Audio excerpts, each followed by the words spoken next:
নামাজের বাইরের সময় আমার গ্যাসের একদম সমস্যা হয় না, কিন্তু অজু করার সাথে সাথে আমাকে এই সমস্যার সম্মুখীন হতে হয়, অনেক কষ্ট করে অজু ধরে রাখতে হয়। কি করতে পারি একটু দয়া করে বলবেন? নামাজে হাতের আঙ্গুল ফোটালে কি অজু ভেঙে যায়? পালক মেয়ের সাথে নিজের পেটের ছেলের বিয়ে দেওয়া যাবে কিনা?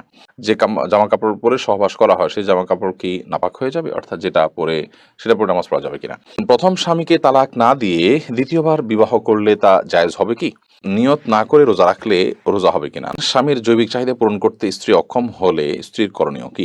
রাতে কাপড় খোলা ছাদে নাড়া থাকলে সে কাপড়ে নামাজ হয় না, এটা কতটুকু সঠিক? কি আমল করলে দিনদার বিবি আল্লাহ তালা মিলিয়ে দিবেন, দয়া করে আমলটির কথা জানাবেন।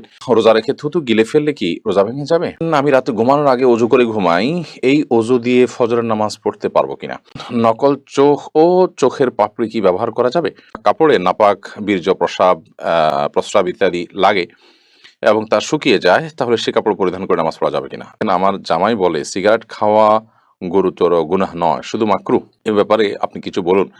চলুন তাহলে আমরা আপনাদের প্রশ্নগুলোর উত্তর দেওয়ার আলোকিত ভুবনে আমরা প্রবেশ করি। প্যারাডক্সিক্যাল জিনাত আইডি থেকে আপনি লিখেছেন, আমার জামাই বলে সিগারেট খাওয়া গুরুতর গুনাহ নয়, শুধু মাকরু। এ ব্যাপারে আপনি কিছু বলুন। আপনার আলোচনা শুনে তাকে ধূমপান থেকে বিরত রাখার চেষ্টা করব। দেখুন, সিগারেট খাওয়া বা ধূমপান করা এটা এটা নিষিদ্ধ। আমাদের দেশের ওলামা ইকরাম মাকরুহ বলেন, কিন্তু আরব ওলামা ইকরাম এটাকে হারাম বলেন। অ্যারাবিক স্কলাররা এটাকে হারাম বলেন। এর অন্যতম কারণ হলো যে এটি মানুষের জন্য ক্ষতিকর। আল্লাহ বলেছেন, লা তুলকু বিয়াইদিকুম ইলা তাহলুকা, তোমরা নিজেদেরকে ধ্বংসের দিকে ঠেলে দিও না। অতএব নিজেকে ক্ষতির মুখে ঠেলে দেওয়া, নিজেকে বিপদের মুখে ঠেলে দেওয়া, নিরেট ক্ষতি যেটাতে, এরকম কিছু গ্রহণ করানোর জন্য গুনাহের কথা। মোহাম্মদ আব্দুর রাজ্জাক আপনি লিখেছেন, যদি কাপড়ে নাপাক, বীর্য, প্রস্রাব ইত্যাদি লাগে এবং তা শুকিয়ে যায়, তাহলে সে কাপড় পরিধান করে নামাজ পড়া যাবে কিনা? বীর্য যদি লাগে, সে বীর্যকে যদি শুকিয়ে যায় এবং শক্ত হয়ে যায়, সেটাকে খুঁচিয়ে খুঁচিয়ে যদি উঠে ফেলানো যায়, তাহলে তাদের সালাত আদায় করা যাবে, যদিও কিছু আলামত তাও থেকে যেতে পারে। তারপর সেখানে সালাত আদায় করা যেতে পারে। বীর্য পবিত্র করার জন্য পানিতে পবিত্র করাই যাবে। আর এর বাইরে এরকম খুঁচিয়ে খুঁচিয়ে তুলে ফেলা, এটাও বীর্য পবিত্র করার একটা পদ্ধতি।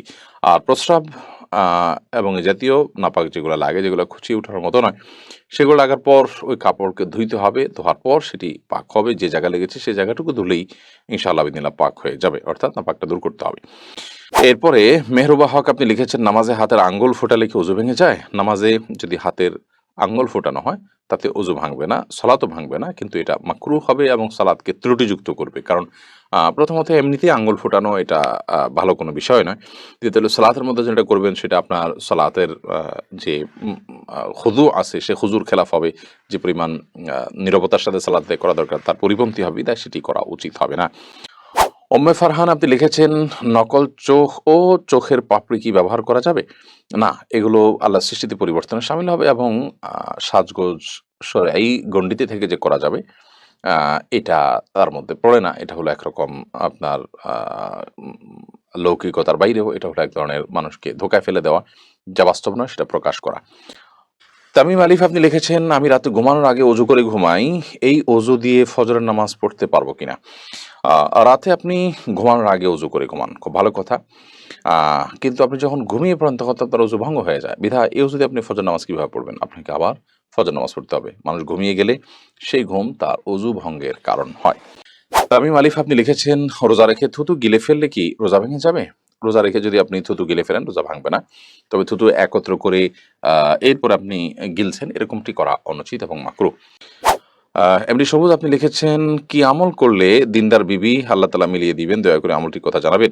নেককার স্ত্রী পাওয়ার জন্য নিজে নেককার হওয়ার চেষ্টা করবেন, নেককার মানুষদের সাথে উঠা বসা করবেন, সেরকম চেইন মেনটেন করবেন যারা নেককার, তাহলে তাদের মাধ্যমে আপনি নেককার স্ত্রীর সন্ধান পাবেন। সেই সাথে সূরা ফুরকানের ৭৪ নম্বর আয়াতে যে দোয়া আছে সেটি পাঠ করবেন, নিজের জীবনসঙ্গী যেন নেককার হয়। রব্বানা হাব লানা মিন আজওয়াজিনা ওয়া যুররিয়াতিনা কুররাতা আয়ুন ওয়াজআলনা লিল মুত্তাকিনা ইমামা, বিশেষ করে পড়বেন। তাসলিমা খানম আপনি লিখেছেন, রাতে কাপড় খোলা ছাদে নাড়া থাকলে সে কাপড়ে নামাজ হয় না, এটা কতটুকু সঠিক? না, এরকম কোনো কথা সঠিক নয়। যদি রাতে কাপড় খোলা ছাদে থাকে বা খোলা বারান্দায় থাকে তাতে নামাজ হয়ে যাবে। নাপাক লাগলে সে নামাজ হবে না। এখানে নাপাক লেগেছে, তার কোনো প্রমাণ তো নেই, বিধায় এ ধরনের কথা বিশ্বাস করার কোনো কারণ নেই। এরপরে সাবিহা জাহান লিখেছেন, স্বামীর জৈবিক চাহিদা পূরণ করতে স্ত্রী অক্ষম হলে স্ত্রীর করণীয় কি? যদি স্ত্রী স্বামীর জৈবিক চাহিদা পূরণ করতে অক্ষম হন তাহলে সেক্ষেত্রে স্বামীকে একাধিক বিয়ের ক্ষেত্রে তিনি সহযোগিতা করবেন এবং স্বামীর চরিত্র হেফাজত করা একটা গুরুত্বপূর্ণ বিষয় এবং বিয়ের অন্যতম লক্ষ্য এটি। তো সে লক্ষ্য যদি পূরণে অপারগ হন তিনি, তাহলে সেক্ষেত্রে স্বামী গুনাহের দিকে যেতে পারেন, চরিত্র নষ্ট হতে পারে। সেই জায়গা থেকে স্বামীর জন্য ২য় বা ৩য় স্ত্রীর ব্যবস্থা করা এবং সেটার জন্য মানসিক সম্মতি দেওয়া, তাকে সহযোগিতা করা, এটা কর্তব্যের অংশ। মোহাম্মদ রাসেল, হ্যাঁ, এটি থেকে আপনি লিখেছেন, পালক মেয়ের সাথে নিজের পেটের ছেলের বিয়ে দেয়া যাবে কিনা? হ্যাঁ, দেয়া যাবে। যেহেতু পালক মেয়ে, সে আপনার আসল মেয়ে না। অতএব তাকে আপনি পেটের ছেলের সাথে বিয়ে দিতে পারেন। হ্যাঁ, যদি আপনার পালক মেয়েটা আপনার দুধ সন্তান হয় বা দুধ সম্পর্কিত আত্মীয় হয়, যার সাথে বিয়ে বন্ধন আবদ্ধ হারাম, দুধ দুধের কারণে যে সম্পর্ক হয় সেটি যদি এই পর্যায়ে চলে যায়, ধরুন আপনি আহ এই ছেলের উম এই ছেলের বোনের দুধ আপনি পান করেছেন, তাহলে তো সে আপনার দুধ ভাই, যার কারণে তাকে আপনি বিয়ে করা জায়েজ হবে না। তো এরকম কিছু যদি না হয়, জাস্ট পালক মেয়ে, আ তাকে আপনি লালন-পালন করেছেন, আপনার দুধ পান করেনি সে, তাহলে সেক্ষেত্রে বা এই ছেলের সাথে আপনার যে ছেলে হয়েছে তার সাথে তার দুধের কোনো সম্পর্ক নেই সরাসরি, তাহলে সেক্ষেত্রে তার সাথে বিয়ে দিতে কোনো অসুবিধা নেই। এমনি সেলিম রেজা কাজল, আপনি লিখেছেন যে জামা-কাপড় পরে সহবাস করা হয়, সেই জামা-কাপড় কি নাপাক হয়ে যাবে? অর্থাৎ যেটা পরে সেটা পরে নামাজ পড়া যাবে কিনা? আ যা কাপড়-চোপড় পরে সহবাস করলেই সেটা নাপাক হয়ে যাবে না। যদি সেখানে নাপাক লাগে, তাহলে সেক্ষেত্রে সেটা নাপাক হবে। আর যদি নাপাক না লাগে, তাহলে সেটা নাপাক হবে না। উম অতএব এটি নির্ভর করবে যে নাপাকটা লেগেছে কি লাগেনি তার উপরে।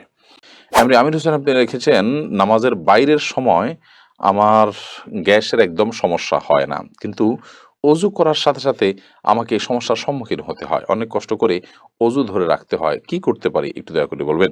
নামাজের বাইরের সময় গ্যাসের সমস্যা হয় না, কিন্তু নামাজ দাঁড়ালে শুরু হয়ে যায়। এটা কোনো দুষ্ট জিনের উপদ্রব কিনা, ব্ল্যাক ম্যাজিকের কারণে কিনা, সেটা আপনার দেখা দরকার এবং সেটার জন্য আপনি রাকিদের শরণাপন্ন হয়ে ট্রিটমেন্ট করা উচিত। বিশেষ করে কোরআন কারিমের তেলাওয়াত, জিকিরের পরিমাণ বাড়িয়ে দেওয়া উচিত।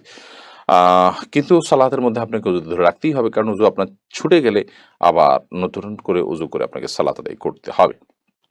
রোবাই আমিন মৌরি, এই আইডি থেকে আপনি লিখেছেন, প্রথম স্বামীকে তালাক না দিয়ে দ্বিতীয়বার বিবাহ করলে তা জায়েজ হবে কি?